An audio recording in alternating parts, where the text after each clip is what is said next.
Hello बच्चों, चलिए प्रश्न को देखते हैं। प्रश्न है, निम्न में से कौन सा यौगिक एल्डोल संघनन क्रिया नहीं देता है। बच्चों हमें चार विकल्प दिए गए हैं। ए विकल्प एसिटाल्डिहाइड, बी फॉर्मल्डिहाइड, सी प्रोपियोनाल्डिहाइड और डी एसीटोन। तो बच्चों इस प्रश्न की अगर मुख्य अवधारणा की बात की जाए तो इस प्रश्न की मुख्य अवधारणा होगी मुख्य अवधारणा। तो बच्चों मुख्य अवधारणा में हम बात करते हैं एल्डोल संघनन की कि एल्डोल संघनन कौन देता है और कौन नहीं। तो बच्चों हम एल्डोल संघनन का अभिक्रिया सूत्र लिखते हैं।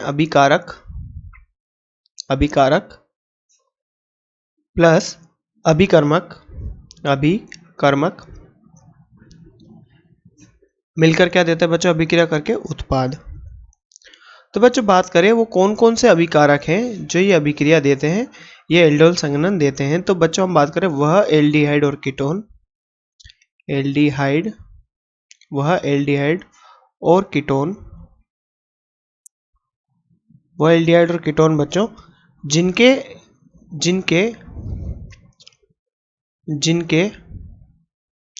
अल्फा कार्बन पर बच्चों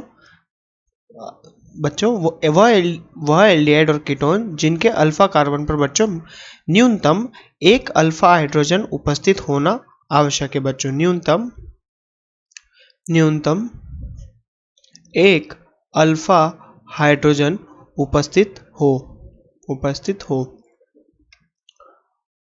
तो बच्चों जिनमें एक अल्फा हाइड्रोजन उपस्थित होगा एक अल्फा कार्बन पर, तो बच्चों वो क्या देंगे, हमारा एल्डोल संघनन देंगे। बच्चों जैसे कि हम बात करें बच्चों यहाँ पर जैसे फॉर्मल्डिहाइड, तो बच्चों ये फॉर्मल्डिहाइड है, यहाँ पर अल्फा कार्बन ही नहीं है तो ये एल्डोल संघनन नहीं देगा। बच्चों बात करें इसकी CH3CCO, तो बच्चों इस पे अल्फा कार्बन है परंतु अल्फा कार्बन पर अल्फा हाइड्रोजन नहीं है एक भी, तो बच्चों ये भी एल्डोल संघनन नहीं देगा। बच्चों बात करें इसके अभिकर्मक की, तो अभिकर्मक के बच्चों ये तनुसार होना चाहिए, तनुसार इसका अभिकर्मक होता है। जैसे कि हम बात करें NaOH जल में, या फिर बच्चों KOH जल में, या फिर बच्चों तनुकृत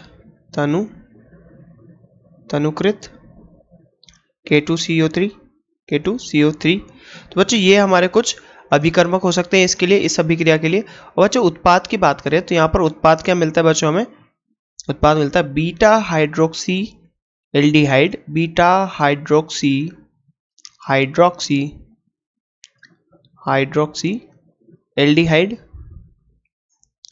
एल्डिहाइड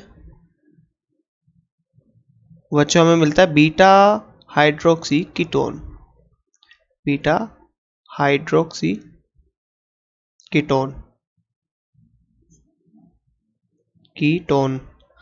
तो बच्चों तो अब बात करें यहाँ पर हमारे विकल्पों की, तो बच्चों हमें यहाँ पर विकल्प दिए गए हैं। पहला विकल्प की बात करें एसिटाल्डिहाइड, तो बच्चों हम बात करते हैं यहाँ पर एसिटाल्डिहाइड की, तो बारी बारी से हम सारे विकल्पों की जांच करेंगे। तो बच्चों हमारी आवश्यकता क्या है, एल्डिहाइड और कीटोन होना चाहिए जिनके अल्फा कार्बन पर न्यूनतम एक अल्फा हाइड्रोजन उपस्थित हो। तो विकल्प ए की बात करें बच्चों, यहाँ पर क्या है एसिटाल्डिहाइड दिया गया है हमें, एसिटाल्डिहाइड। तो बच्चों बात करें यहाँ पर तो ये इसका अल्फा कार्बन है और अल्फा कार्बन पर हाइड्रोजन उपस्थित है। तो बच्चों हमारी शर्त यहाँ पर पूर्ण रूप से फल रही है। तो बच्चों यहाँ पर हमारी शर्त पूर्ण रूप से यहाँ पर अप्लाई हो रही है, फुल्ली अप्लाइड हो रही है। तो बच्चों यहाँ पर एक अल्फा हाइड्रोजन उपस्थित है, तो बच्चों एल्डोल संघनन देगा और एल्डोल संघनन यहाँ पर होएगा इसका। बच्चों विकल्प नंबर 2 की बात करें, विकल्प नंबर 2 बी की, तो बच्चों ये फॉर्मल्डिहाइड HCOH, तो बच्चों यहाँ पर अल्फा कार्बन नहीं है, यहाँ पर अल्फा कार्बन अनुपस्थित है, इसलिए ये एल्डोल संघनन नहीं देगा। तो बच्चों बात करें यहाँ पर एसिटाल्डिहाइड की, एसिटाल्डिहाइड के एल्डोल संघनन कैसे करेगा बच्चों, ये एल्डोल संघनन यहाँ पर 2 अणु उपयोग में लाएंगे बच्चों यहाँ पर, और हमारे पास ये उत्पाद बनेगा CH3COH CH2COH। तो बच्चों ये एल्डोल संघनन से हमारा उत्पाद बनेगा। और बच्चों यहाँ पर एल्डोल संघनन फॉर्मल्डिहाइड नहीं दर्शाएगा। अब बच्चों बात करें यहाँ पर तीसरे विकल्प की प्रोपियोनाल्डिहाइड, तो बच्चों यहाँ पर CH3CH2 COH। तो बच्चों हमारे तीसरा विकल्प है। तो बच्चों यहाँ पर देखें, यहाँ पर अल्फा कार्बन उपस्थित है और अल्फा कार्बन पर हाइड्रोजन भी उपस्थित है। तो बच्चों ये भी हमारा एल्डोल संघनन देगा। और बच्चों विकल्प नंबर डी की बात करें, विकल्प नंबर डी एसीटोन। तो बच्चों CH3 CO CH3। तो बच्चों यहाँ पर 2 अल्फा कार्बन है और दोनों ही अल्फा कार्बन पर 3 अल्फा हाइड्रोजन उपस्थित है, अर्थात बच्चों ये भी हमारा एल्डोल संघनन देगा। तो इसके एल्डोल संघननीय उत्पाद की बात करें तो बच्चों यहाँ पर होगा CH3। तो बच्चों इसकी एल्डोल संघननीय उत्पाद की बात करें तो CH3 CH2 CH3 OH CH3 CH2 OH और CH3 CH2 COH CH2 CH2। तो बच्चों यहाँ पर ये एल्डोल संघनन का इसका उत्पाद होगा। और बच्चों एसीटोन की बात करें तो यहाँ पर CH3 COH CH3 CH2 CO CH3।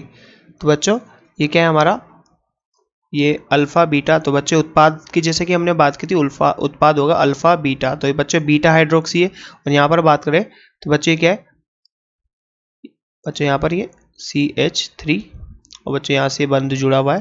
तो ये अल्फा और ये बीटा, तो ये बच्चों अल्फा तो बीटा हाइड्रोक्सी हो गया। तो बच्चों जैसा कि हमसे प्रश्न में पूछा गया था, निम्न में से कौन एल्डोल संघनन क्रिया नहीं देता है। तो बच्चों हमने बात की कि यहाँ पर इसकी आवश्यकता क्या है, और उस आवश्यकता के अनुसार हम मुख्य अवधारणा के अनुसार हम कह सकते हैं कि जो हमारा विकल्प नंबर बी है फॉर्मल्डिहाइड, इसके पास अल्फा कार्बन नहीं है, तो ये एल्डोल संघनन नहीं देगा। तो हमारा इस प्रश्न का सही उत्तर होगा फॉर्मल्डिहाइड, ऑप्शन नंबर बी। तो बच्चों आशा करते हैं आपको प्रश्न समझ में आया होगा। धन्यवाद।